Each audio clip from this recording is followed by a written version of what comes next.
Donc aujourd'hui, qu'est-ce qu'on va voir? On va comprendre un peu mieux ce qu'on appelle la notion d'impact de RSE, développement durable. On va voir un peu tout, c'est quoi un peu ces différences.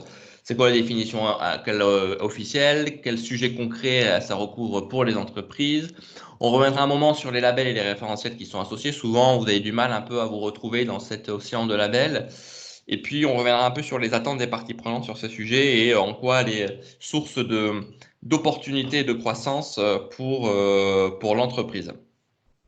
Je vais vous proposer, alors on va tenter, hein, si ça marche pas, c'est qu'on d'aller faire un petit caout. Donc caout, je vais vous demander d'aller sur votre soit sur votre mobile, soit sur votre écran d'ordinateur, et d'aller sur, vous tapez caout. Normalement, vous voyez comment je fais caout. Hop, juste caout comme ça dans Google. Et vous entrez sur Play Caout Google, Enter Gameping. Et là, vous avez un Gameping que je vais vous annoncer. Hop.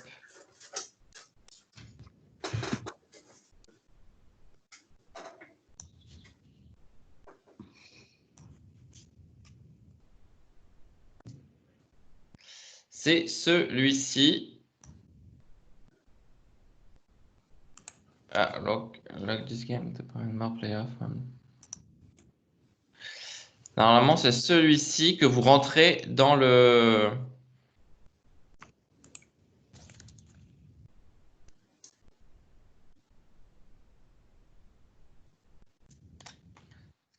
Est-ce que je ne peux pas... S'il y en a qui ont des problèmes, comme ça arrive toujours, Colin, il ne faut surtout pas oublier de faire rentrer les personnes dans le... Hop.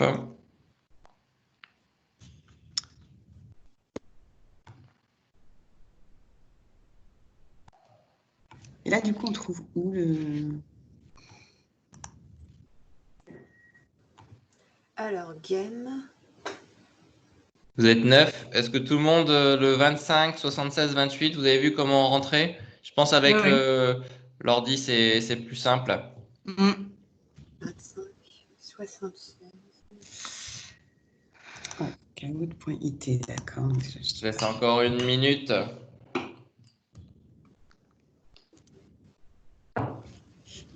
Surtout, dites-moi hein, s'il y en a qui ont des difficultés.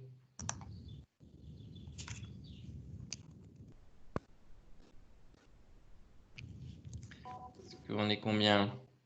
On est 18.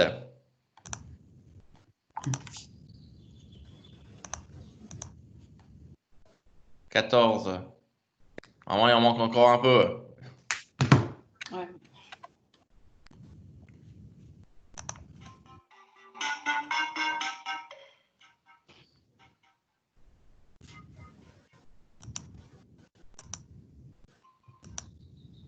« 14 toujours. Il y en a qui arrivent pas du coup.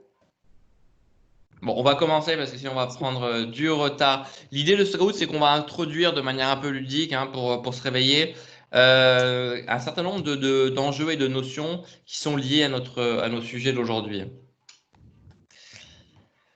Donc pour ceux qui ne savent pas les principes du caout, je vais poser une question, vous allez devoir répondre le plus rapidement possible et juste, et celui qui répond le plus rapidement possible et juste marque le plus de points. Alors, première question. Alors, la RSE, qu'est-ce que c'est? L'intégration des droits de l'homme dans les activités par les entreprises, l'application des principes du développement durable par les entreprises, la prise en compte des problèmes environnementaux par les entreprises ou l'intégration des enjeux sociaux et environnementaux par les entreprises. Rouge, bleu, jaune ou vert. Alors, vous n'avez pas encore eu tous le temps de vous approprier l'utilisation parce que c'est un peu compliqué là comme ça, mais normalement, vous avez vu et vous avez eu tous faux. Alors, pourquoi qu'est-ce qu'on appelle la RSE? En fait, la RSE, tout simplement, c'est l'application du développement durable au monde de l'entreprise. Le développement durable et la RSE, ça recouvre exactement la même chose. ceux qui ont mis l'intégration des enjeux sociaux et environnementaux. Vous êtes du coup la grande majorité à avoir mis ça par les entreprises.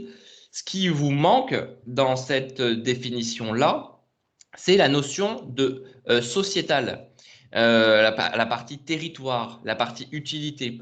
Donc vous n'avez qu'une partie, c'est pas complet. Pareil pour la rouge et la jaune. La seule notion qui du coup recouvrait cette triple notion d'environnement, sociaux et sociétaux, c'était cette notion de développement durable. Développement durable et RSE, ce qu'il faut retenir, c'est la même chose. On va passer à la question d'après. Donc, je vais lire la question hein, pour ceux, je ne sais pas comment vous suivez. Je pense que si vous êtes sur l'ordi ou si c'est sur le téléphone, c'est un petit peu différent. Mais au moins, je lis la question et je vous dis, c'est toujours le même ordre, hein, rouge, bleu, orange et vert. D'accord, donc si c'est... ok. Ah, d'accord. Ça a pas mis. Il y a 20 ans, le niveau de la mer était 100 mètres plus bas. Depuis, la température terrestre a augmenté de combien de degrés? 1 degré rouge, 2,5 degrés c'est bleu, 4 degrés jaune, 6,5 degrés c'est vert. Ce que vous voyez à l'écran, c'est la calotte, c'était il y a moins 10 000 ans. Donc il y avait, je ne vais pas vous dire combien de degrés en moins, mais vous voyez que la calotte glaciaire, elle arrivait aux portes de la Tamise. Et en effet, il y a 10 000 ans en moins, il y a 1000 ans, il y a 10 000 ans, il y avait 5 degrés enfin 4 degrés en moins sur Terre. 4 degrés, ça peut paraître assez peu.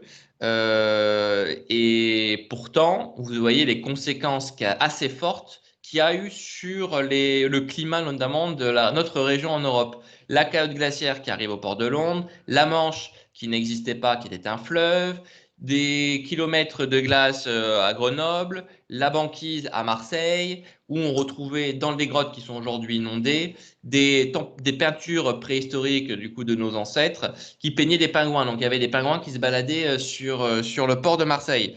Ça, c'est 4 degrés en moins. Aujourd'hui, quand on parle de l'accord de Paris, on essaye de limiter le réchauffement climatique à 1,5 degré. Bon, on en a déjà plus de 1,1 degré, donc on a une marge de manœuvre qui est assez faible. D'où l'importance et l'urgence, quand on parle d'urgence climatique, c'est de pouvoir agir tout de suite, rapidement, dans les 10 ans. Pourquoi? Parce qu'il y a une inertie au niveau climatique qui fait que le CO2 que l'on met aujourd'hui dans l'atmosphère va avoir un impact sur le climat que dans 20 ans. Donc, aujourd'hui, par rapport à tout ce qu'on a mis, on est déjà quasiment sûr que d'ici 2030, 2040, on risque d'arriver à 1,5 degré.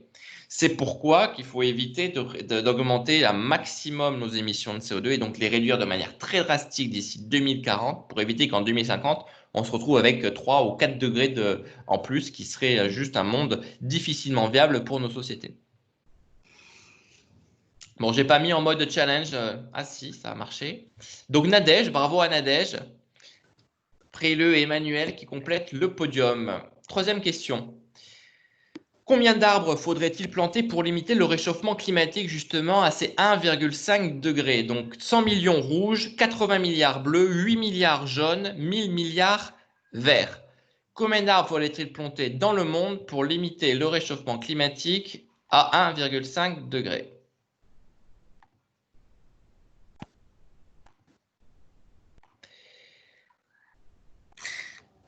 1000 milliards, vous êtes 3 personnes à avoir bien répondu. 100 millions, c'est pas beaucoup, hein, je tiens à préciser. 80 milliards, en effet, après, ça peut se tromper. En effet, 1000 milliards pour planter partout dans le monde. Et il y avait la carte hein, que vous avez vue, c'est un peu les zones dans lesquelles on peut planter les arbres. C'est énorme. Et aujourd'hui, c'est pour ça que c'est pas juste une réponse optimale, mais qu'il faut l'associer à de la réduction, parce qu'on va pas s'amuser à planter 1000 milliards d'arbres. Et en plus, les arbres, ça se plante en fonction des essences, des espèces, donc il y a un travail derrière. Donc autant vous dire qu'il faut miser sur aussi d'autres solutions pour pouvoir limiter le réchauffement climatique à 1,5 degré. Ça fait partie des solutions, mais ce n'est pas la solution idéale si elle ne s'accompagne pas d'un plan d'action de réduction de nos émissions de CO2. Franck qui passe en tête. Quatrième question. Si la population mondiale vivait comme les Français, nous aurions besoin de combien de planètes? 1,5, 1,70, 2 ou 2,70?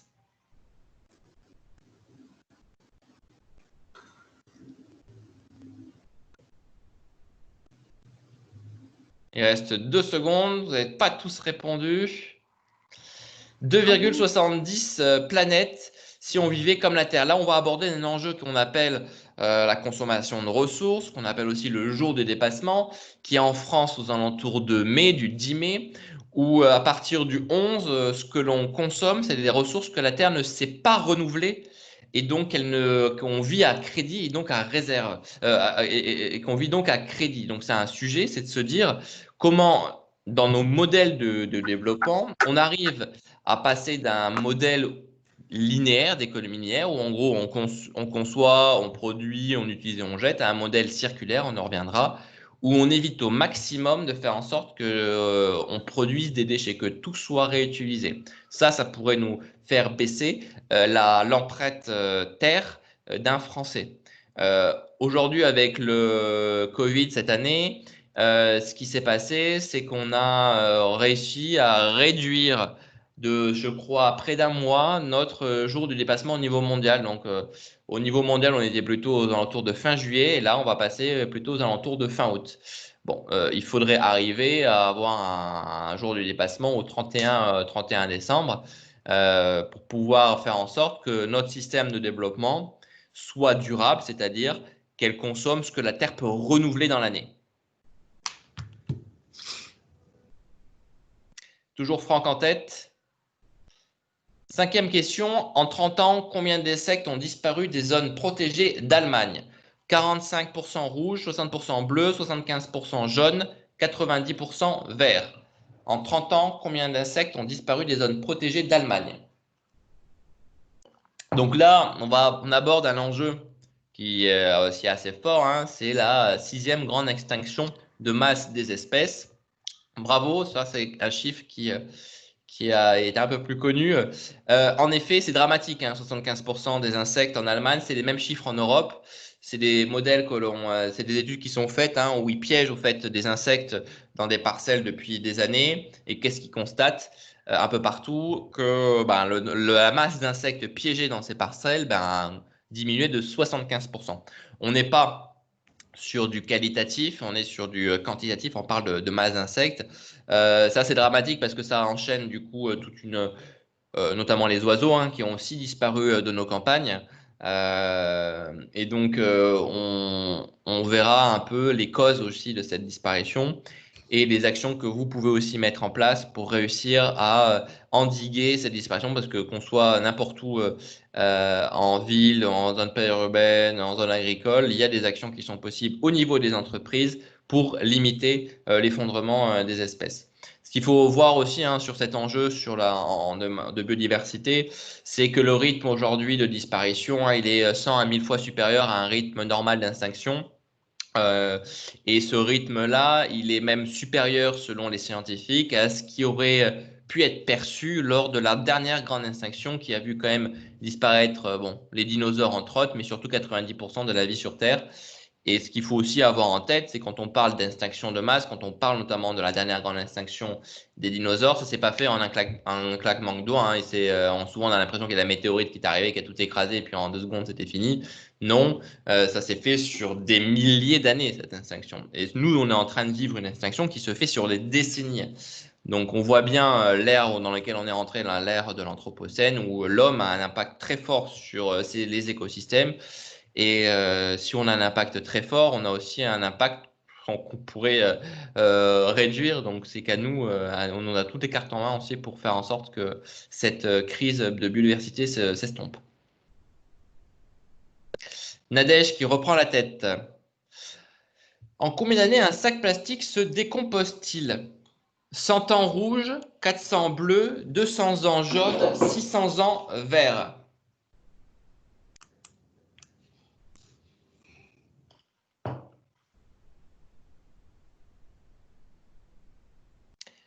400 ans, vous êtes la majorité à avoir bien répondu. Ça place l'enjeu du plastique, vous voyez, à notre échelle.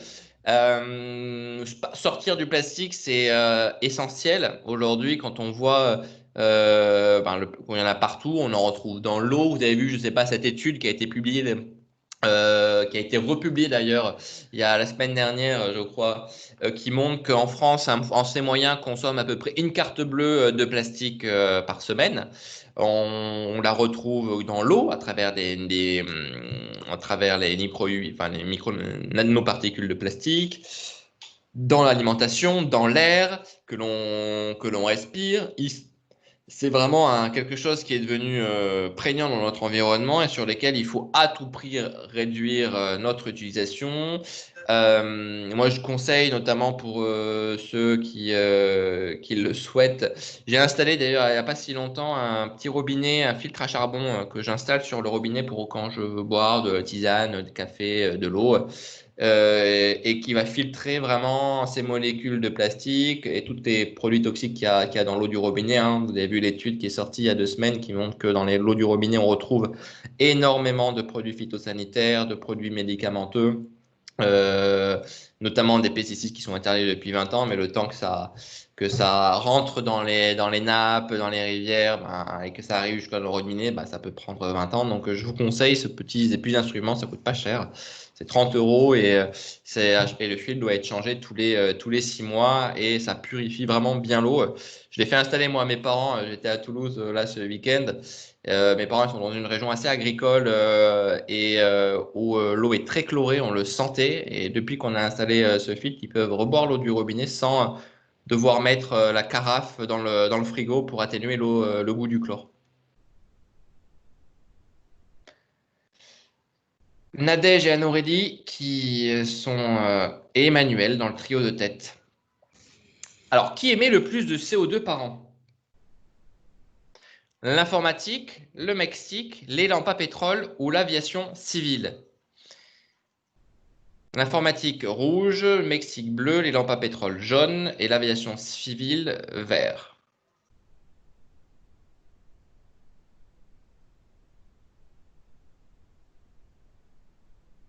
Bravo, vous avez répondu l'informatique. En effet, l'informatique aujourd'hui émet plus de CO2 que l'aviation civile, hein.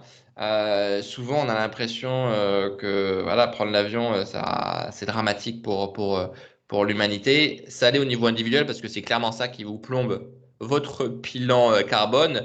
Mais du point de vue systémique, aujourd'hui, le Green IT, comme on l'appelle, en tout cas l'émergence des nouvelles technologies, le digital, bientôt la 5G, tout ça, ça a un poids CO2 non négligeable, plus fort que l'aviation et qu'il faut réussir à maîtriser. Je vous donnerai quelques astuces et quelques actions. Ça sera du coup jeudi où on va rentrer dans les actions concrètes que vous allez pouvoir mettre en place sur chacun des sujets que je vous ai proposés.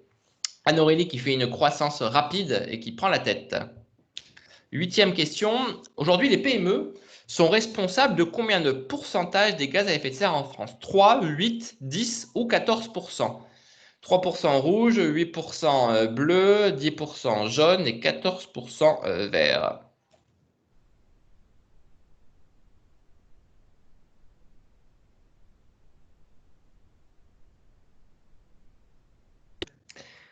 En effet, les PME sont responsables de 14% des émissions de gaz à effet de serre, ce qui n'est pas négligeable. Souvent, alors moi je vais me présenter quand même un petit peu juste avant de commencer. On entend, bah oui, mais nous, en petite PME, franchement, c'est quoi notre impact par rapport à un grand groupe, quoi? Eh bien, le problème, c'est que vous êtes nombreux. Et donc, si tout le monde se dit, bah moi je suis petit, mais vu que vous êtes 3 millions à être petit, 3 millions en termes de finalement d'émissions de CO2, ça commence à avoir un poids. Donc la question que l'on va travailler notamment jeudi, c'est comment vous pouvez mettre en place une trajectoire de carbone qui soit alignée avec les accords de Paris à votre niveau. Parce qu'on peut tous agir à son niveau, qu'on soit individuel ou PME, et qu'il y a des actions très simples qui peuvent être mises en place. Avant-dernière question, quelle proportion de Français pensent que le sens et l'utilité sont la première source de motivation au travail? On va aborder un sujet plutôt social, du coup, du développement durable, de la RSE. 20%, 30%, 40%, 50%. 20% rouge, 30% bleu, 40% jaune, 50% vert.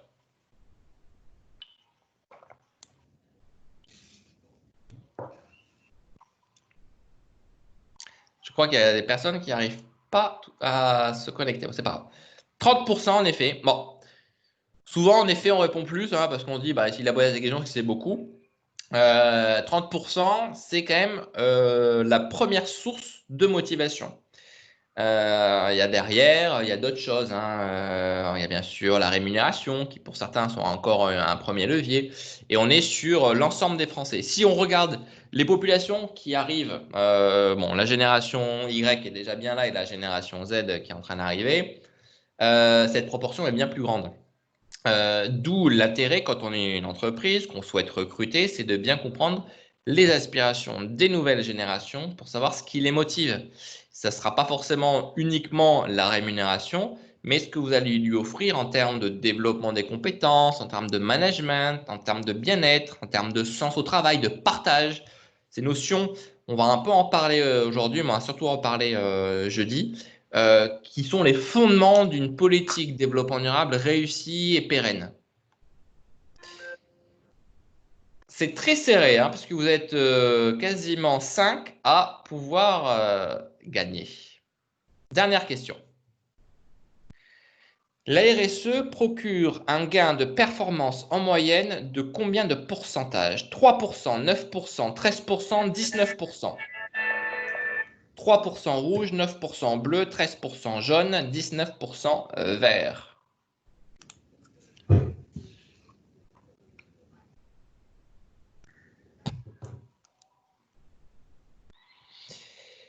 Vous êtes du coup la majorité à avoir répondu 19%, donc c'est pas mal. Vous êtes encore plus optimiste. Vous êtes seulement deux à avoir eu la bonne réponse.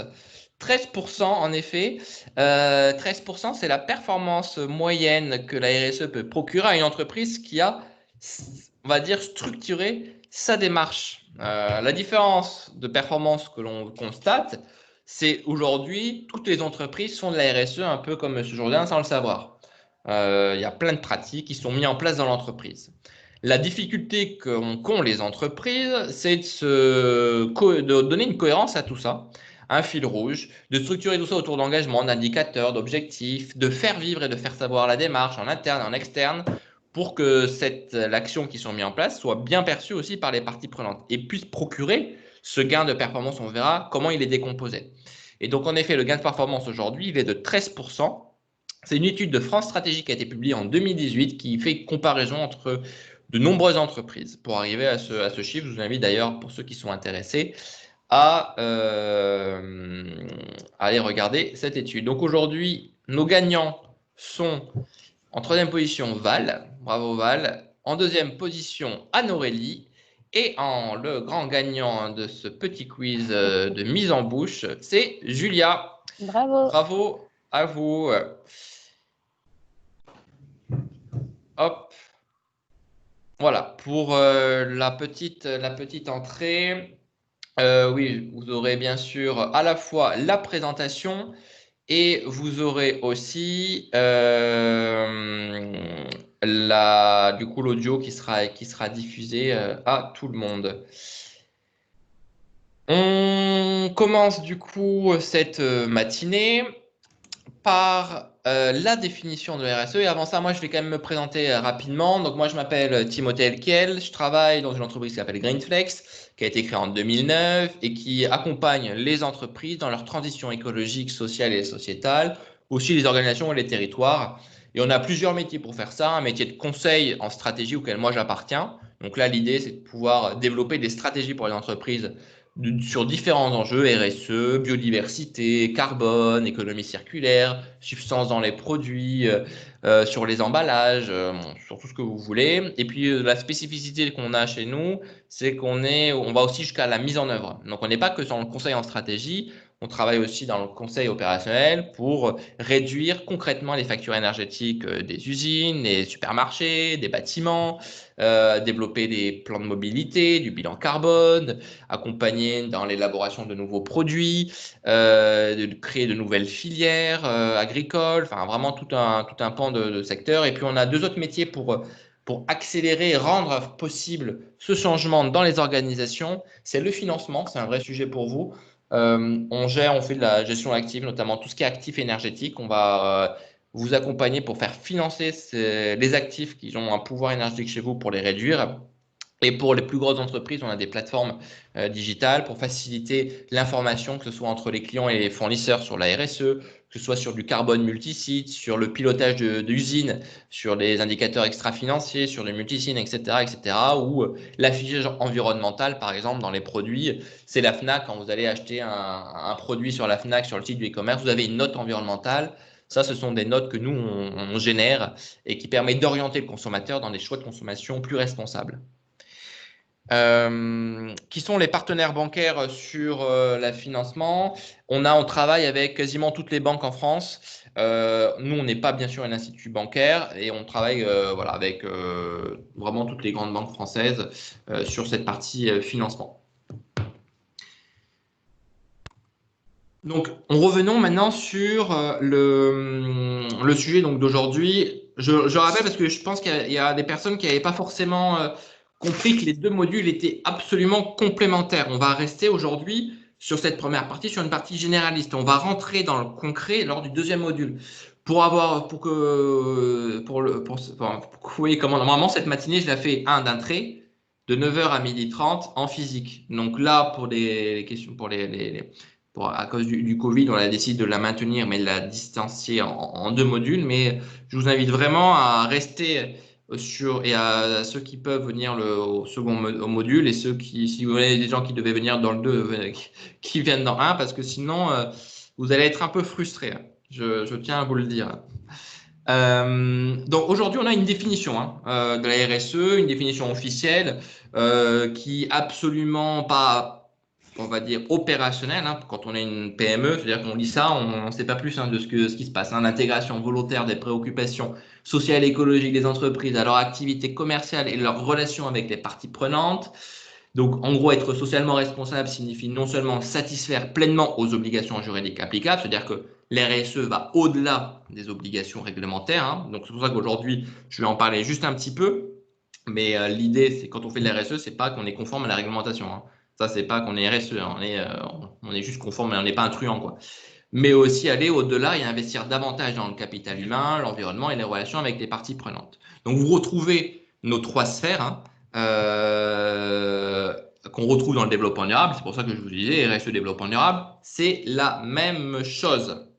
Donc, la question, nous, qu'on a travaillé chez Greenfleck en accompagnant les PME, c'est qu'on a essayé de rendre, on va dire, ces notions de développement durable le plus opérationnel possible. Et on a essayé de le définir autour de 3 grands axes. Et ces 3 grands axes qui nous servent, nous, de boussole quand on accompagne cette entreprise, une PME, pour les aider à structurer leur démarche.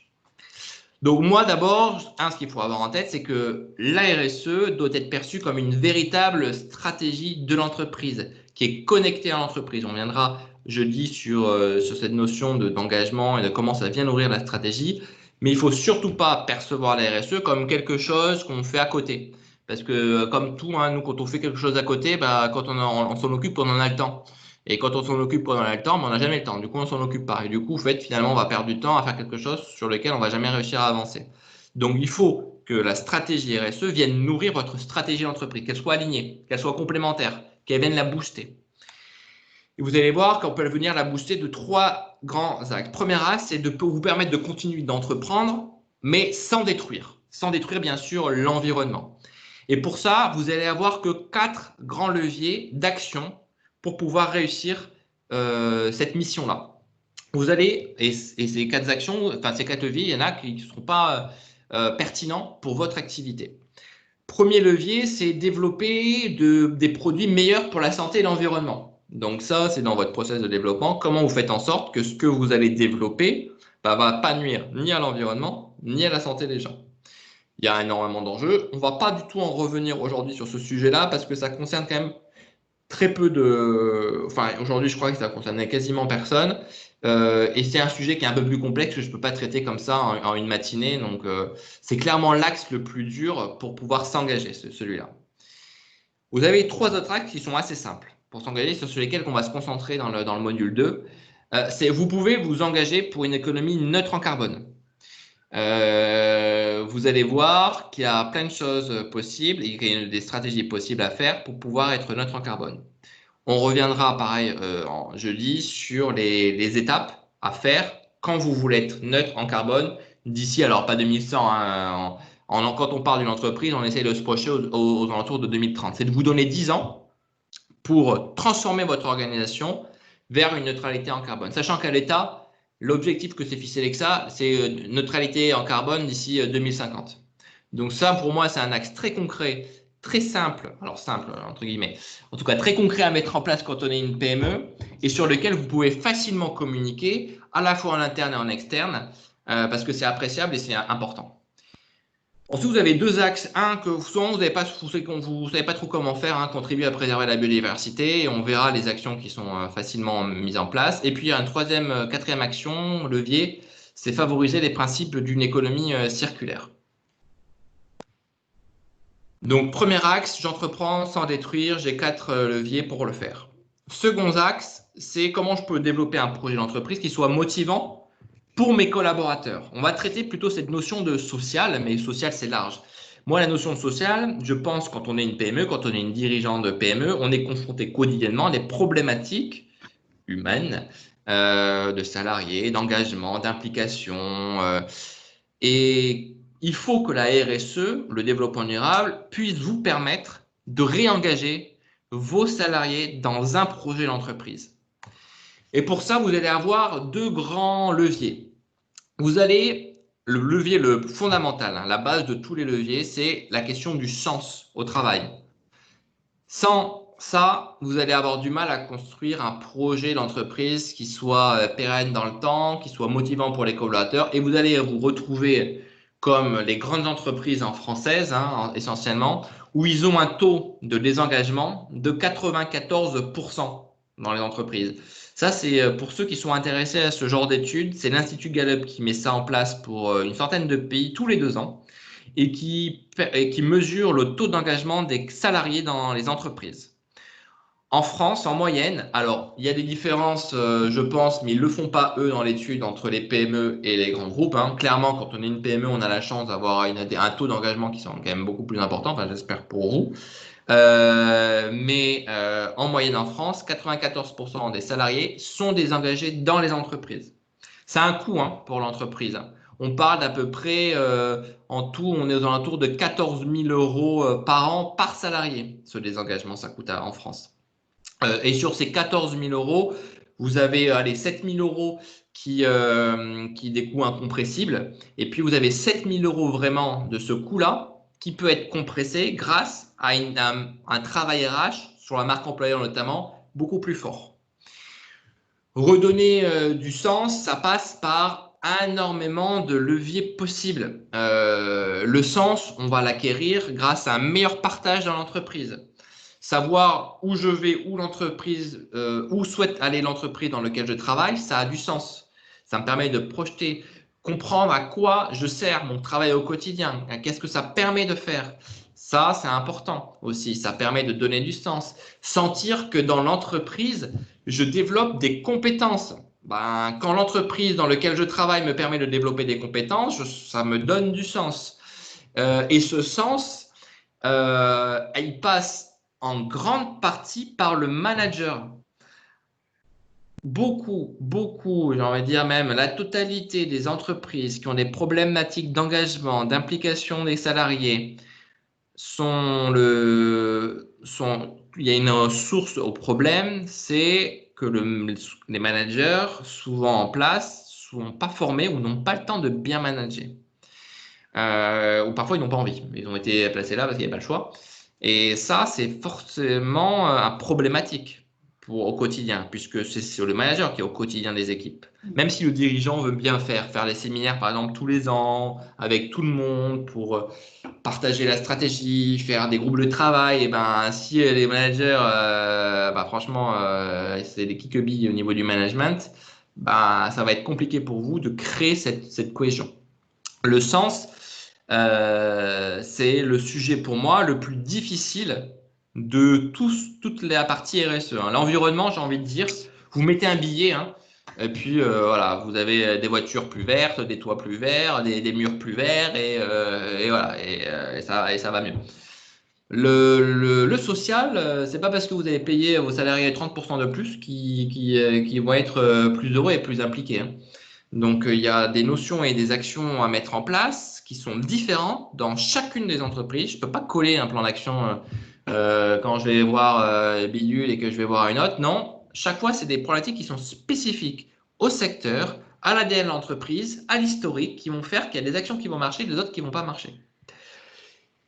Et cette notion de sens, bien sûr, et il y a eu une erreur, en tout cas, je pense, d'appréciation ces dernières années quand on parlait de bonheur au travail, de bien-être au travail, de se focaliser sur le baby-foot ou d'autres sujets, hein, je caricature, le feel-good manager qui est très sur les sujets très matériels, mais non.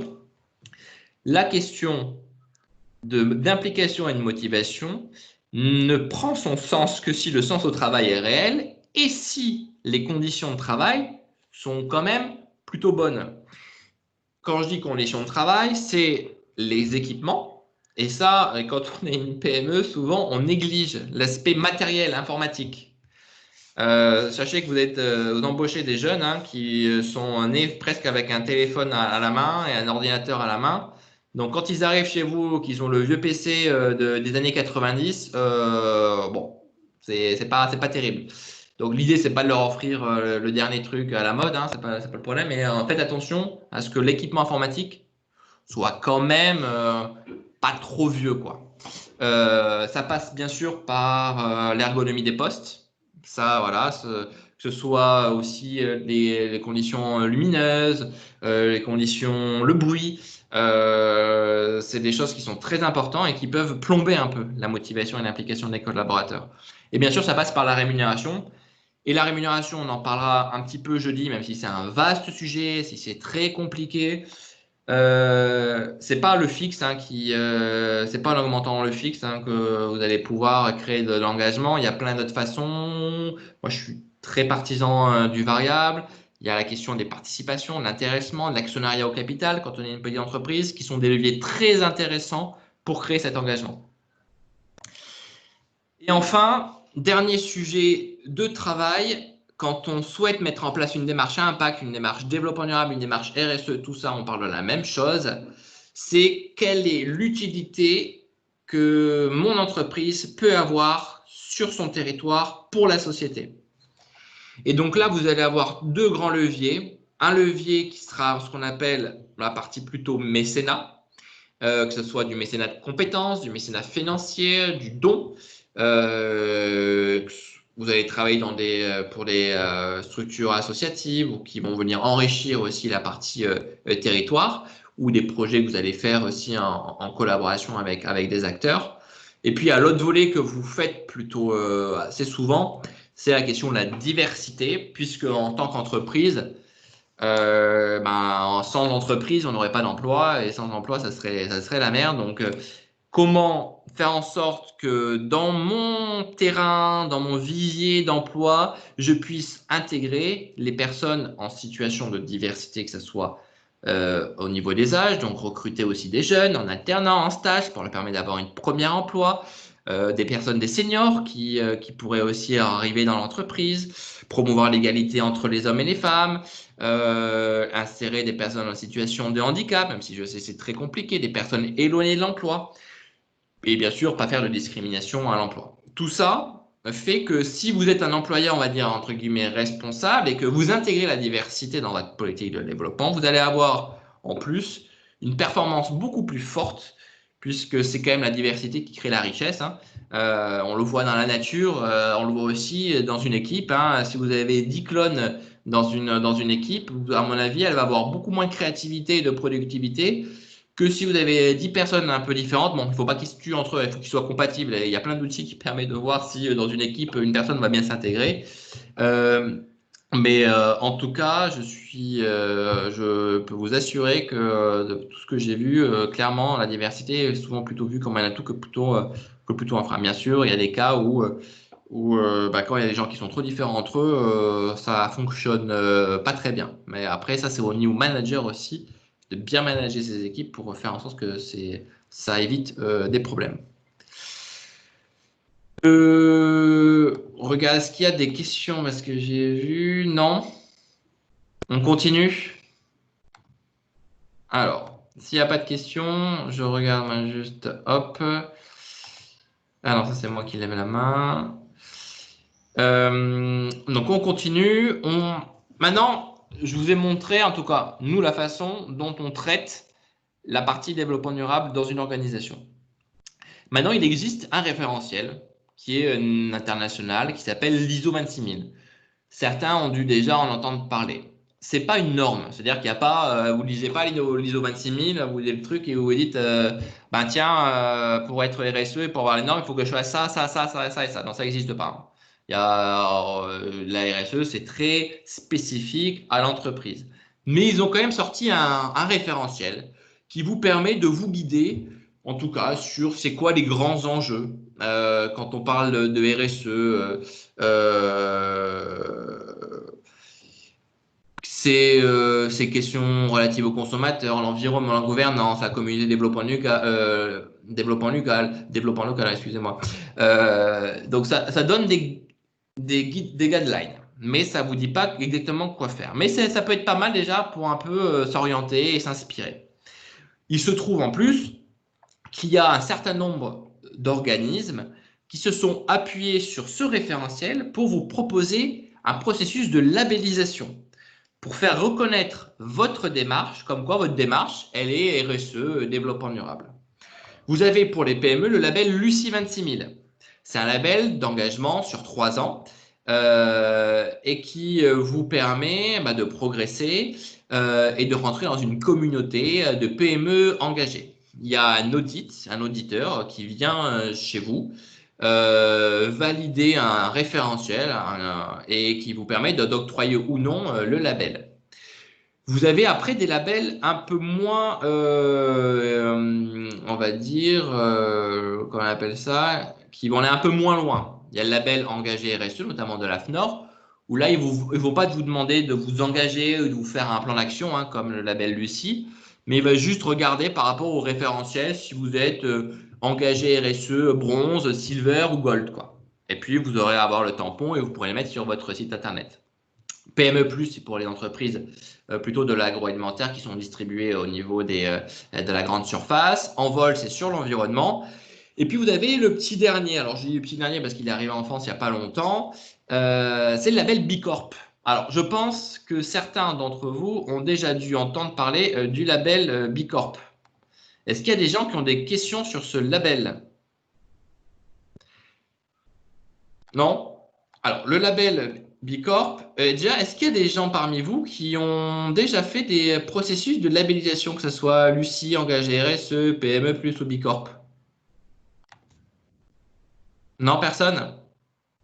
Donc, le label Bicorp, c'est un label qui s'inspire aussi du référentiel ISO 26000, mais qui a pour principale différence de devoir changer les statuts juridiques de l'entreprise pour transformer l'entreprise en une entreprise à mission. Il faut que dans vos statuts juridiques, vous ayez défini une mission développement durable qui soit claire, engageante et que vous puissiez mesurer. Et donc ça, c'est un préalable pour être labellisé Bicorp, c'est de pouvoir être une entreprise à mission. La première entreprise labellisée Bicorp en France a été l'entreprise La Camif, qui a été labellisée Bicorp. Bon, il y a peut-être certaines personnes qui se sont dit, tiens, la Camif, ça existe encore, hein. Oui, oui, ça existe encore.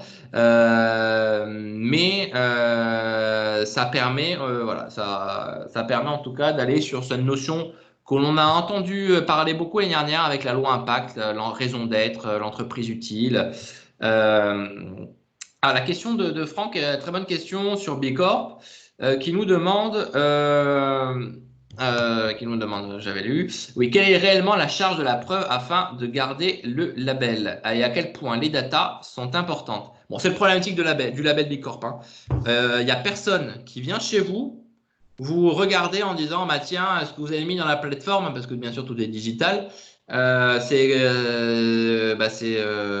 véridique. Donc, c'est pour ça qu'on a mis en termes de crédibilité, on l'a mis assez bas, parce que contrairement à d'autres labels où il y a l'arrivée d'un auditeur, ben là, chez Bicorp, il n'y a pas. Donc, vous avez quelques données, mais en effet, ce n'est pas forcément le label le plus crédible en termes de preuves. Il faudra faire attention avec ce label. C'est pour ça que, et sur tous les autres labels, hein, moi, je déconseille vivement aux entreprises et en particulier aux PME de se lancer dans une démarche de labellisation dès le début. Moi, ce que je vous recommande, c'est dans un premier temps, faites et structurez une démarche, et on verra jeudi comment vous pouvez le faire, déjà qui vous est propre sans vous enfermer dans un label, une démarche de labellisation. Une démarche de labellisation, ça va vous enfermer dans un cadre qui n'est pas forcément le plus opérationnel possible et sur lesquels c'est pas quelque chose sur lequel vous allez forcément vous reconnaître à 100%. Commencez par structurer une vision, une raison d'être, des engagements à vous, des indicateurs. Travaillez votre plan d'action. Avancez pendant 6 mois, 1 an déjà avec cette stratégie que vous avez structurée. Et ensuite, parce que ça peut avoir un intérêt d'aller chercher un label, notamment vis-à-vis de parties prenantes, faites-vous labelliser par un tel ou un tel. Mais ça doit être la cerise sur le gâteau. Et pas dire je vais me lancer dans une démarche RSE en ayant un label. Pour moi, c'est un peu mettre les charrues avant les bœufs. Et ça va peut-être parfois un peu vous dégoûter plus qu'autre chose. Parce qu'il va falloir remplir des papiers, la paperasse, des machins, les trucs. Et la RSE, c'est pas la paperasse, hein. Enfin, si on veut faire une belle démarche, c'est impliquer ses collaborateurs, dont la co-construction, c'est d'impliquer aussi ses parties prenantes. C'est voilà, c'est de la vie, j'ai envie de dire, hein. C'est pas d'aller devant son PC et de remplir à des questions. Pas que. Et donc ça, allez chercher le label, c'est la cerise sur le gâteau pour reconnaître justement les efforts que vous avez mis en place pendant 1 an quand vous avez structuré votre démarche RSE. Est-ce qu'il y a d'autres questions sur ça? Je continue alors. Ensuite, on parle beaucoup, peut-être que vous avez entendu parler, des objectifs du développement durable. Alors, avec le Global Compact France, donc c'est l'organe de l'ONU, au niveau international, la France, comme beaucoup de pays, se sont engagés sur les objectifs du développement durable. Il y en a 17. 17 ODD qui sont là, vous les voyez. Bon, clairement, quand vous voyez les ODD, derrière, c'est assez large, hein, mais bon. Nous, on aide les entreprises justement à essayer de se dire, OK, derrière une égalité réduite, concrètement, si je veux contribuer à ça, moi, PME française, qu'est-ce que je peux faire, quoi. Mais en tout cas, ça peut être intéressant pour vous, pareil, pour valoriser une démarche. Il y a une plateforme, je crois que c'est 100 € à l'année, vous pouvez vous inscrire et vous pouvez en contribuer à venir nourrir cette plateforme internationale des bonnes pratiques que vous avez mis en place dans l'entreprise. Ça vous permet bon, là, de valoriser votre engagement. Il y a un tour de France aussi qui est réalisé du Global Compact, donc qui peut être voilà, qui vient à la rencontre des PME, il y a des conférences, des cycles de conférences. Donc moi, ce que j'invite plutôt, c'est à utiliser ces objectifs de développement durable lorsque vous rédigez votre petit rapport développement durable. Par rapport aux engagements que vous avez faits, ben, pour dire, voilà, moi, l'engagement 1, ça contribue à l'objectif 6, 11, 16 du Global Compact et je m'inscris aussi, je m'aligne avec la stratégie de l'ONU au niveau des entreprises. Pareil, c'est une façon de valoriser son engagement. Concrètement, je voulais revenir sur, quand on parle de développement durable, qu'est-ce que c'est? On parle d'éco-conception. Par exemple, Rossignol, l'éco-conception, c'est quoi? C'est fabriquer un produit, le même produit, mais avec 50% de matière en moins ou 30% de matière en moins. Parce qu'on va revoir la façon de procéder qui va nous permettre de réduire la consommation de matières premières. C'est de travailler la transparence. Par exemple, Ledina qui ouvre ses portes de ses usines pour montrer, ces usines, moi, j'ai rien à cacher. C'est de lutter contre la surconsommation. C'est par exemple Patagonia qui a fait des campagnes de communication dans les décathlons, par exemple, où elle affichait dans les grandes allées où sa veste était vendue, n'achetez pas ma veste. Parce que vous n'avez pas forcément besoin d'une veste neuve, mais rapportez-moi la veste que vous avez en magasin, je vous la renvoie, réparée, recousue, les boutons qui vont bien. C'est You qui va enlever tous les produits controversés de ses produits de ménage. C'est Printer qui va récupérer vos encres d'imprimante. Et au lieu de les jeter, il va les remplir et vous les réutiliser. Donc ça, c'est ce qu'on appelle l'économie circulaire. Il n'y a plus de déchets. Pocheco, c'est la première usine économique. Je vous invite à regarder, pour ceux qui ont vu peut-être le film Demain, il y a Emmanuel Durion sur YouTube qui explique, lui, comment quand il a repris son usine il y a 20 ans, qu'ils font des enveloppes à Lille, hein, autant vous dire qu'il n'a pas, il a pas misé sur le poulain, un cheval de course, hein, le marché de l'enveloppe continue à s'effondrer. Sa seule survie, il le doit aujourd'hui à son système qui fait que il a investi beaucoup sur son unité de production pour enlever un maximum de problématiques environnementales, réduire ses coûts de chauffage, de consommation d'eau, de consommation d'énergie. Il utilise en gros un système de bambouinière pour absorber les eaux qui, quand il lave les machines, les eaux sont souillées par des lancres végétales. Et donc, au lieu de les injecter dans le réseau, ben, ils sont injectés dans un système de racinière qui font pousser le bambou. Les bambous sont coupés en petits copeaux. Ils servent à chauffer l'usine l'hiver. Donc, il y a plein de choses comme ça. C'est 15 millions, c'est 10 millions d'investissements sur 20 ans dans l'usine et c'est 15 millions de gains économiques et c'est 5 millions de marges qui lui ont permis de résister à la crise de l'enveloppe. Bon, il y a eu une problématique l'année dernière qui fait que ça s'est un peu cassé en l'air, mais en même temps, il a eu tout un projet de diversification de ses activités pour faire en sorte que petit à petit, il transforme son métier. Maintenant, il a un restaurant, il fait de la permaculture autour de l'usine. Donc, c'est un modèle de transformation d'entreprise qui est assez intéressant sur un marché qui est en déclin. Et puis socialement, quand on parle bien sûr de juste rémunération. On est plutôt sur la partie agroalimentaire. Hein, c'est la marque, c'est qui le patron. On parle d'entreprises libérées. Bon, ça, il faut faire attention sur ces sujets-là. La notion de handicap, de mécénat, on en a parlé. Ça, c'est Enea Consulting qui consacre 10% du temps de travail des salariés pour accompagner des projets d'ONG et des entrepreneurs sociaux. C'est la CAMIF qui fait aussi le tour de France et qui va à la rencontre des citoyens et des usines partout en France pour confectionner les meubles qui seront développés l'année d'après. Donc ça, c'est aussi intéressant. C'est Starter aussi qui a partagé en gros le fruit de la richesse produite pendant 15 ans à ses salariés. C'est une prime de 1,6 million d'euros qui a été reversée à l'ensemble des salariés qui a été indexée sur l'ancienneté. La CAMIF, pour revenir aussi, c'est eux qui ont lancé le mouvement du Green Friday. La CAMIF, maintenant, c'est un site de e-commerce, hein, ils vendent des meubles.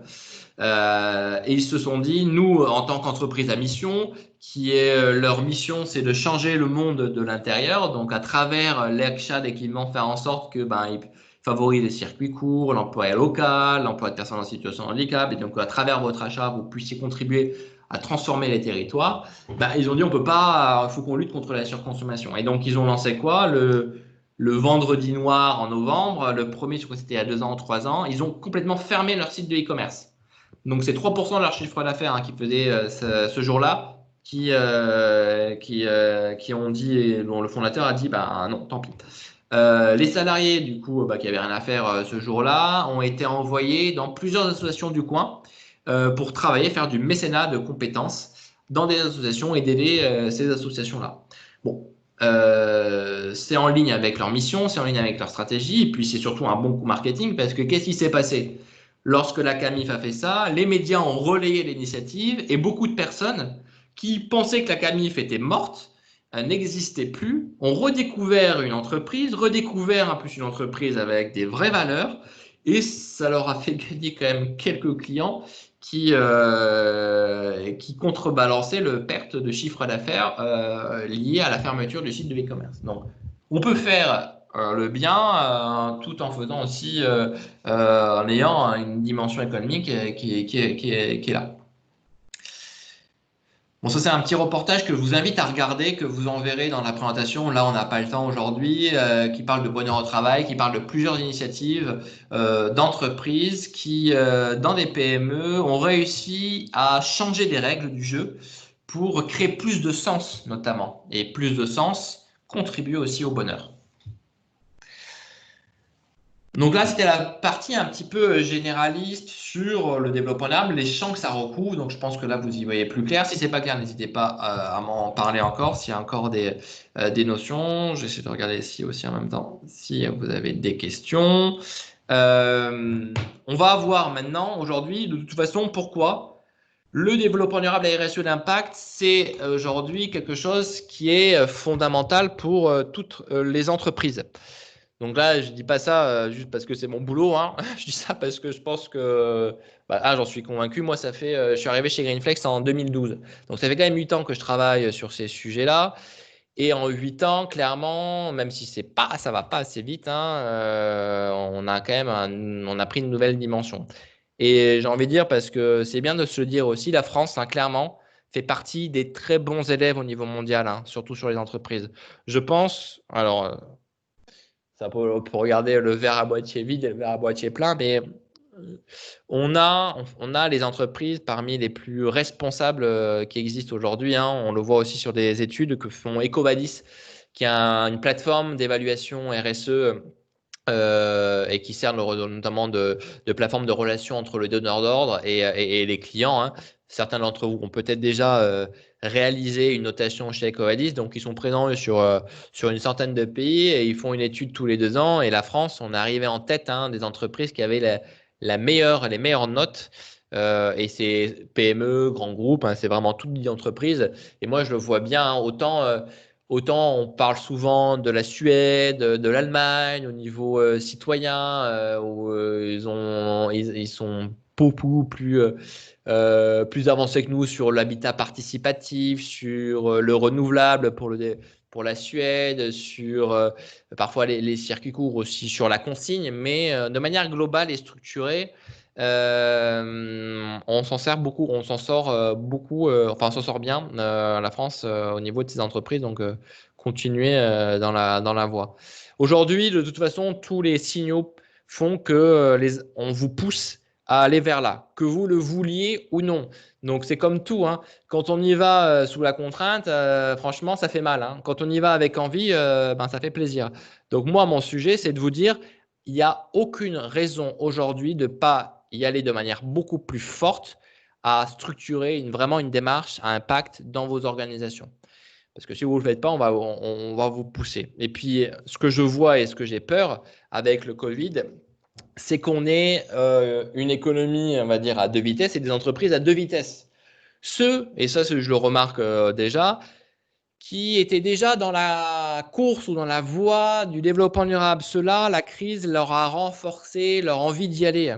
Ceux qui étaient à des années-lumière d'être intéressés par ce type de sujet, clairement, la crise, ça a renforcé leur conviction. Donc, on va avoir une fracture entre un peu, ça sera un peu entre ceux qui souhaitent aller,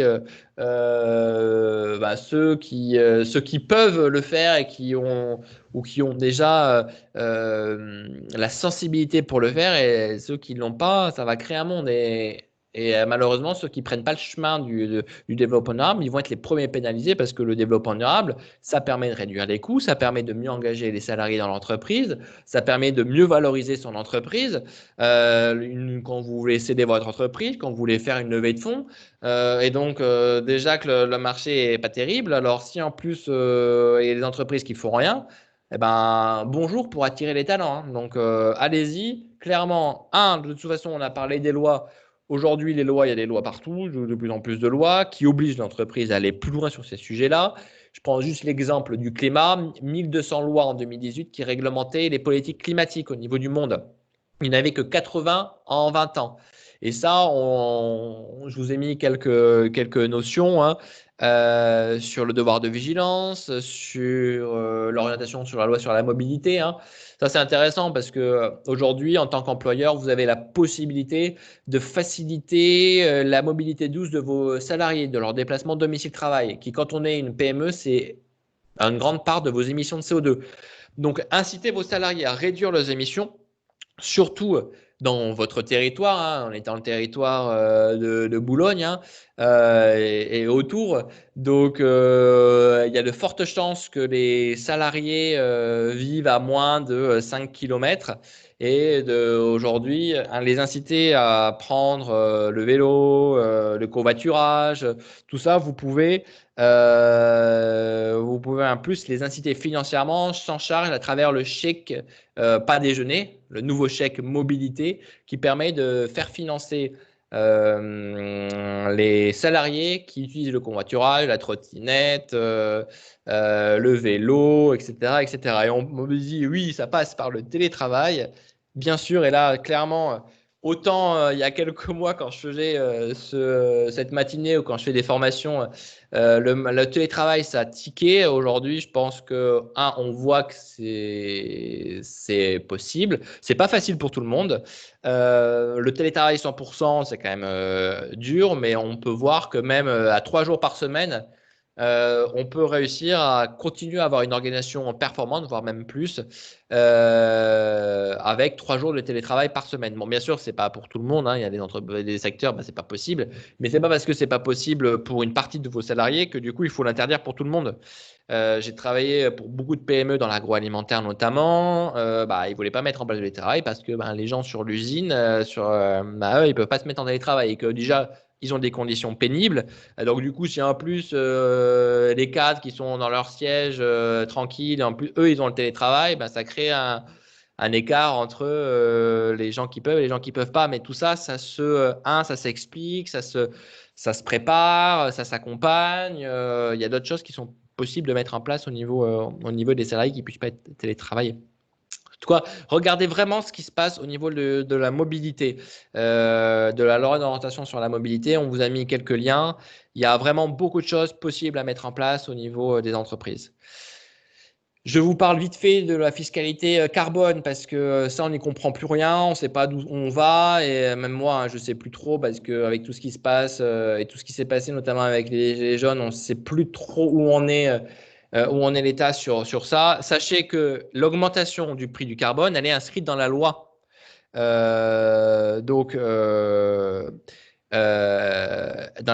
je regarde, excusez-moi, je regarde en même temps les questions. Elle est inscrite dans la loi. Donc, dans la loi aujourd'hui, on doit avoir un prix du carbone à l'horizon 2030 de 100 € la tonne. 100 € la tonne, ça commence à pouvoir peser. C'est-à-dire que si demain vous devez payer le carbone, autant réduire dès maintenant ses émissions de CO2 parce qu'aujourd'hui c'est à 20 € la tonne. Autant vous dire, c'est pas grand-chose. 100 € la tonne, c'est déjà mieux, mais on parle que pour vraiment inciter le changement, on parle plutôt il faudrait aller dans les derniers rapports plutôt passer le carbone en 2030 à 200 à 300 € la tonne. Franck me pose une question. Obligation réglementaire, donc les entreprises gèrent le risque du défaut de conformité. En quoi cela fait progresser le développement durable au niveau des salariés? En quoi les lois sont-elles des opportunités pour les entreprises? Alors, c'est pas une opportunité pour les entreprises qui ont envie d'avancer sans la pression réglementaire. Par contre, pour celles qui attendent la pression réglementaire, en effet, beaucoup d'entreprises gèrent le risque et ça, c'est fondamental. Il y a des lois qui vont dans le sens quand même du salarié, mais pas tous. Après, moi, je veux dire que la loi, elle est plus là pour accélérer la transition des entreprises pour la société plutôt que pour les salariés, parce que sans les lois, on en serait, je pense, encore à des décennies. Mais clairement, pour moi, la loi, c'est un cadre réglementaire sur lequel l'entreprise respecte, mais doit surtout aller au-delà et à son rythme. C'est pour ça que plus on anticipe, et mieux ça se passe parce que vous allez pouvoir avoir plus le temps pour et pas être dans l'urgence et la contrainte, mais être dans la planification, l'anticipation. Et donc c'est là où ça devient intéressant, hein.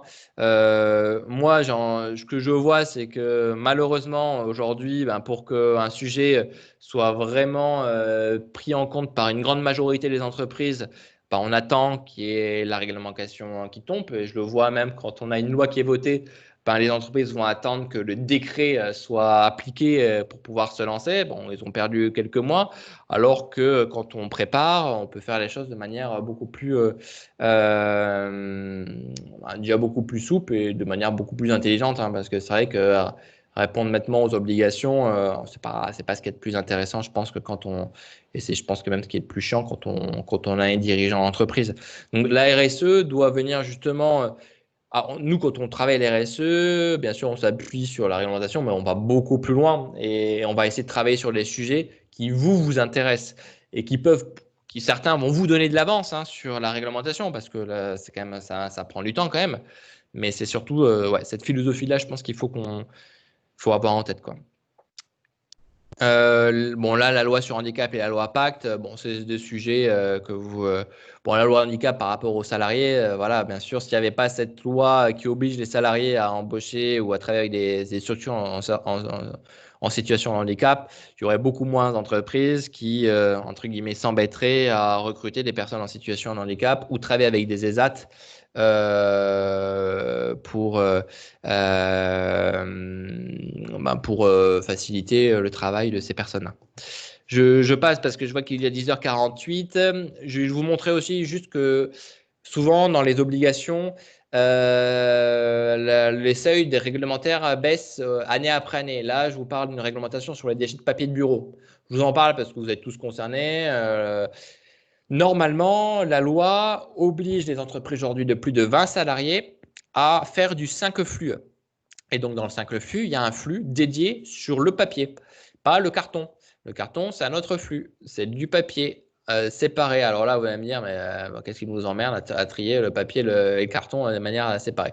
En fait, il y a un intérêt derrière environnemental, c'est quand on récupère, quand un centre de recyclage récupère du papier pur, en termes de qualité de recyclage, on va pouvoir en faire du papier. Alors que quand il est mélangé avec du carton, on dégrade la fibre et donc on peut en faire un peu moins que ce que l'on aurait si on avait du papier séparé. D'où l'intérêt pour l'environnement de recycler de manière séparée les déchets de papier de bureau. Mais bon, là encore, je sais qu'il y a encore des entreprises qui recyclent pas forcément qui font pas forcément leur tri. Faut savoir que le tri, bien sûr, c'est obligatoire et que normalement, la collectivité n'a pas à venir récupérer vos déchets chez vous. La collectivité, elle est payée pour récupérer les déchets des ménages. Et pas pour récupérer les déchets des entreprises. Donc, la responsabilité de mettre en place le tri des déchets dans l'entreprise, elle est de l'employeur. Par contre, quand vous êtes dans un bureau, dans un immeuble ou que vous partagez avec des ménages notamment, donc ça a été le cas pendant un moment, et si vous n'émettez pas plus de 1100 litres par semaine de déchets, vous avez la possibilité d'être assimilé aux déchets ménagers. Et donc de mettre vos déchets dans le bac jaune, dans le bac vert, dans le bac bleu de l'immeuble. Mais ça, c'est que dans ce cas-là. Si vous produisez beaucoup trop de déchets, la mairie, à un moment donné, bon, si elle est gentille, peut-être qu'elle va vous donner un bac en plus, mais sinon, elle n'est pas forcément obligée. Donc ça, c'est un point à savoir en tête. Les consommateurs qui poussent aussi les entreprises à agir, 67% pour eux, le fait qu'une marque propose des produits durables, ça renforce sa confiance en la marque et en l'entreprise, et ça en a besoin parce que la confiance dans les grandes entreprises, elle s'est effondrée entre 2004 et 2019. C'est une étude qu'on fait sur les Français et la consommation responsable que l'on fait tous les ans, tous les 2 ans depuis 2004.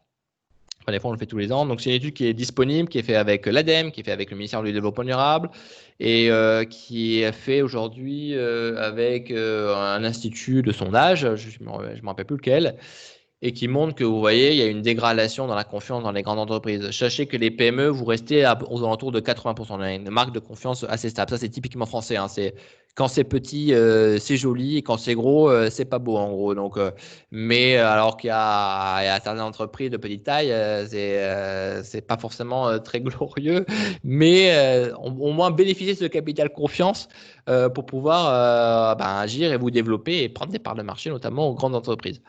On fait dans cette étude, et vous aurez cette présentation, on dresse une typologie. Les Français, si on devait les classer en 8 grandes typologies, comment on pourrait les classer? C'est comme ça. On a en gros 49% de Français qui sont déjà mobilisés pour changer de leur acte de consommation.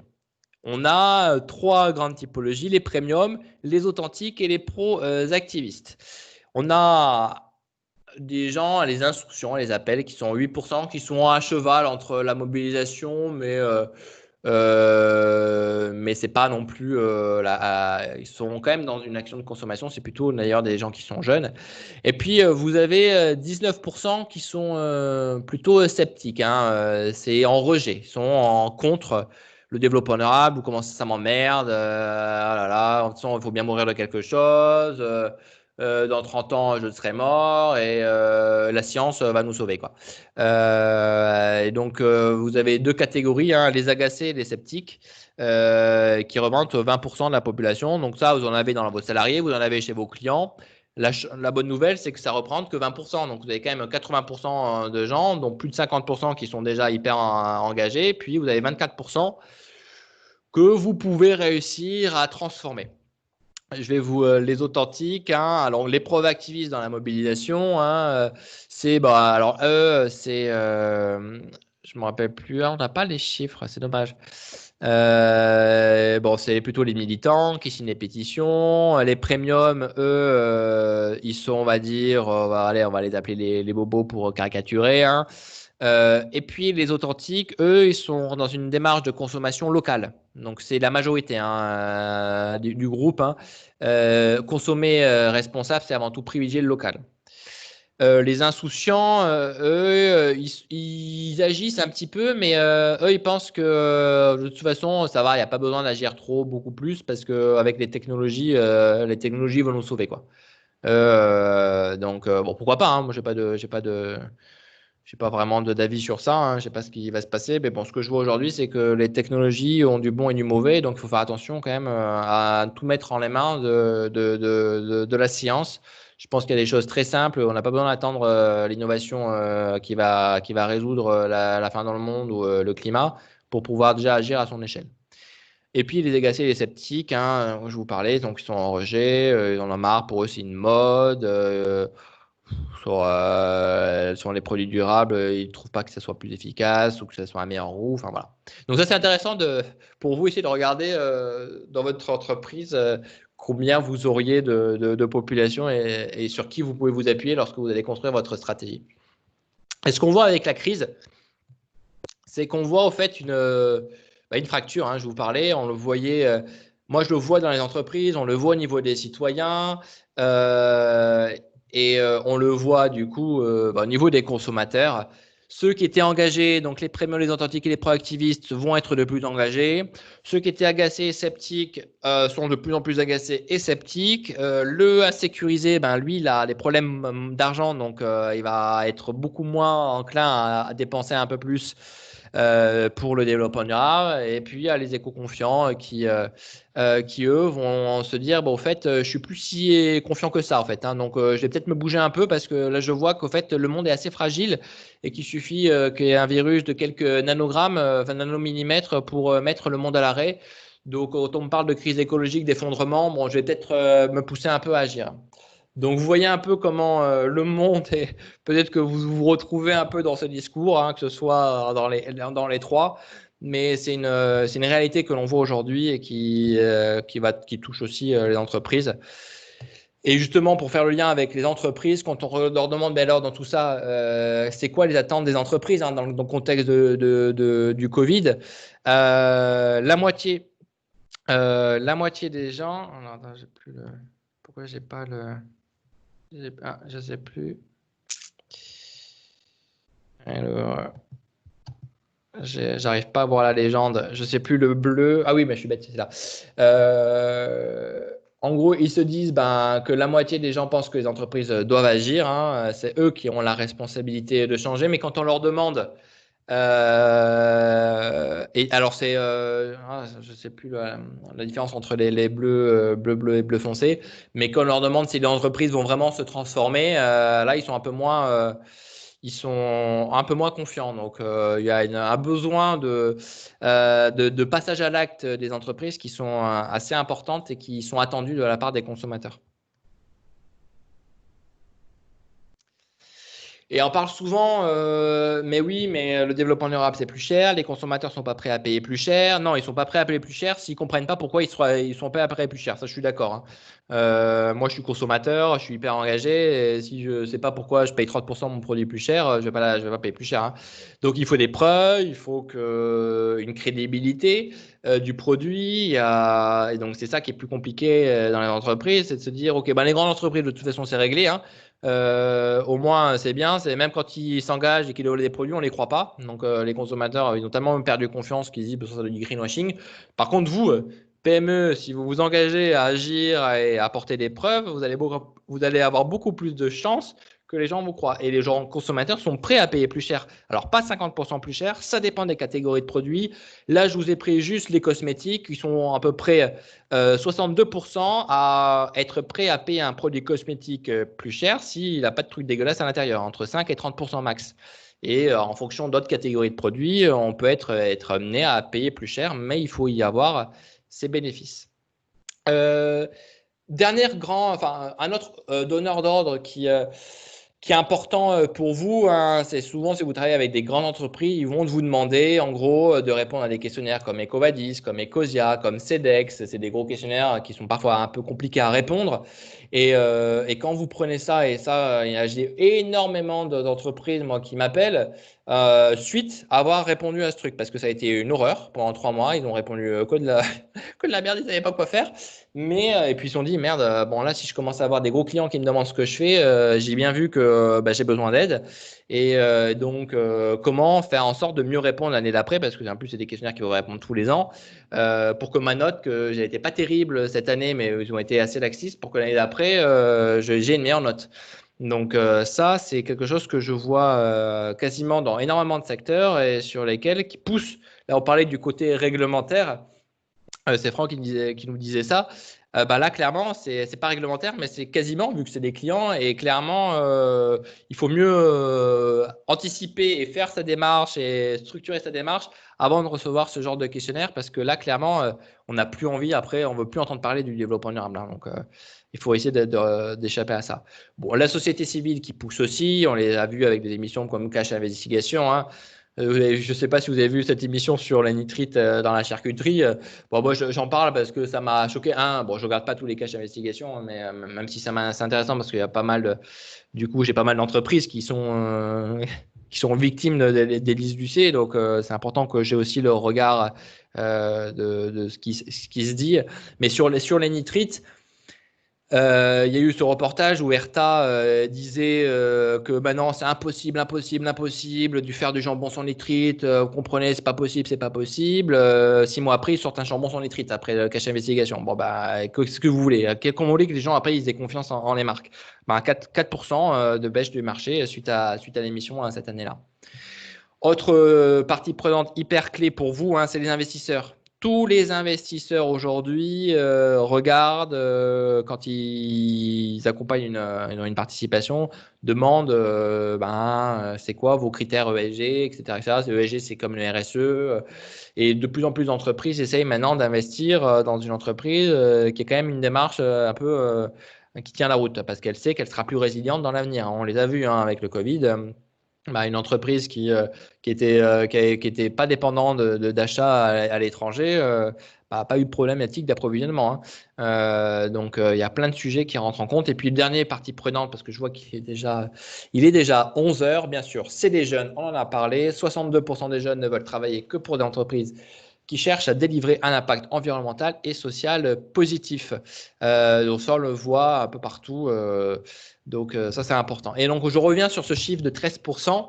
Je le redis, agir de manière responsable, définir une stratégie développement durable alignée avec sa stratégie de développement durable, avec sa stratégie de développement, ça rapporte au niveau de la marge, puisque vous allez produire avec moins de matière, moins d'énergie, moins d'eau, moins de matière, puisque vous allez mettre en place et donc améliorer la performance opérationnelle. Et donc, ce qu'on voit, c'est les chiffres de l'ADEME, 12% d'augmentation des marges sur les produits lorsqu'on met en place une démarche notamment d'éco-conception. Le chiffre d'affaires, ça c'est important, c'est la productivité des salariés, c'est l'image de marque, c'est la motivation, hein, on réduit le turnover, on réduit les accidents du travail, on réduit l'absentéisme. Bien sûr, beaucoup d'absentéisme sont liés à du mal-être. Hein. Bon, il y a aussi des gens qui n'ont pas envie de travailler, hein, j'en vois aussi, ça c'est toujours un problème, mais ça reste très marginal, il faut le reconnaître. Le télétravail, je suis persuadé que les chiffres de l'absentéisme, alors là, peut-être pas, je ne vais pas dire persuadé, mais en tout cas, le télétravail va permettre de réduire l'absentéisme dans les entreprises. J'ai vu beaucoup d'entreprises plombées par de l'absentéisme, notamment des entreprises où il y avait énormément de femmes, tout simplement parce que quand on ne permet pas le télétravail et qu'on a un enfant qui est malade, la seule choix qu'on a, c'est de se mettre en arrêt maladie pour pouvoir garder ses enfants. Donc, et étant donné que malheureusement, c'est encore les femmes qui s'occupent beaucoup des enfants à la maison, je ne vais pas généraliser, mais c'est quand même encore beaucoup le cas. Le télétravail en permettant justement aux femmes et aux hommes qui ont des enfants malades de garder leurs enfants tout en continuant à travailler, on voit que c'est possible. C'est compliqué, mais c'est possible et c'est toujours mieux que d'être en arrêt. Donc là, pour le coup, le télétravail va avoir aussi un impact. Et puis l'augmentation de la valeur, on en a parlé, c'est la réduction du coût de la dette. Important, Banque de France, ceux qui ont des difficultés peut-être avec la crise, lié à la cotation de la Banque de France. Sachez que aujourd'hui, la Banque de France peut intégrer et peut, dans les ratios qu'elle va définir, si l'entreprise est dans une démarche développement durable ou pas. J'ai des cas, moi, de PME, bien sûr qu'ils ont fait la démarche. Si vous attendez que la Banque de France vous demande alors votre DRSE, votre développement durable, c'est assez rare encore. Mais lorsque j'ai eu le cas, moi, d'une PME qui avait un mauvais ratio, qui était problématique pour elle, et qui était accompagnée d'ailleurs par nous sur le développement durable, qui a montré qu'elle est en train de faire des investissements en ce sens et que du coup, ce serait intéressant de valoriser aussi cet apport-là. Ils l'ont fait, ils ont augmenté un petit peu la note et la cotation. Donc, ils sont aujourd'hui très ouverts et vous pouvez échanger sur ce sujet avec eux. Et tout ça, du coup, mélangé, ce qu'on voit en moyenne, c'est 13% de performance économique supérieure. Et donc, la question que se pose du coup à toutes les entreprises, c'est soit vous agissez sous la contrainte de vos donneurs d'ordre, de vos salariés, de la réglementation, et clairement, c'est pas la folie, soit vous agissez par envie, en anticipant, en structurant une démarche qui fasse sens pour vous, pour vos salariés, pour votre activité, qui nourrisse votre stratégie d'entreprise, qui soit source de performance économique et de motivation pour vos salariés. Et c'est tout ça que l'on verra du coup jeudi. Jeudi, qu'est-ce que l'on va voir? C'est, premier temps, on va balayer un certain nombre de leviers qu'on a abordés sur nos 3 axes, là, la motivation, l'utilité et l'entreprendre sans détruire. Vous montrer qu'il y a déjà des choses très simples à mettre en place chez vous, sans devoir investir des millions. Et on aura un second temps où je vais vous parler un peu comment vous pouvez aussi structurer votre démarche. Je vous montrerai aussi qu'il y a des aides qui existent pour pouvoir solliciter la région, notamment la région Île-de-France, qui fait partie des régions les plus enclines à subventionner des accompagnements développement durable. Et voilà, j'ai envie de vous dire. C'est à quelle heure jeudi? Toujours 9h30, 11h, toujours le même lien. Je ne sais pas s'il y a des gens qui ont eu des difficultés pour se connecter, parce que vous devez être plus nombreux que ça. Il y avait une trentaine d'inscrits, donc là j'ai vu que vous étiez 18. Donc n'hésitez pas aussi à me poser des. Alors, c'est le même lien. Vous pouvez reprendre le même lien. Moi, j'ai pas. C'est le même lien. Y a pas, voilà. Vous vous connectez sur comment on appelle ça? Sur Teams. Et normalement, j'ai mis le même lien. Mais oui, on avait vérifié avec GPSO. Donc voilà, j'espère que cette introduction vous a plu, que vous avez trouvé ça intéressant. On rentrera du coup dans le concret jeudi. Je vous parlerai aussi d'un dispositif qu'a mis en place BPI France, qui est pris en charge à 50% pour aider les PME justement à se lancer, à être formés, à se lancer dans tout ça. Donc voilà, c'est un module qui sera du coup complet, qui rentrera dans le détail et dans l'opérationnel pour vous aider à prendre le chemin du développement durable et à construire ce monde d'après que beaucoup ont appelé pendant le Covid et qui va avoir du mal à arriver sans l'implication de tout le tissu économique français. Et pour moi, qui suis aujourd'hui que les PME, parce que je trouve ça beaucoup plus riche que suivre les grands groupes, vous avez une des clés du changement et de la transformation de la France. Donc, n'hésitez pas à y aller avec vos moyens et à votre rythme. C'est important, on a 10 ans. On a 10 ans pour réussir. Merci à vous tous et à jeudi. Bonne journée.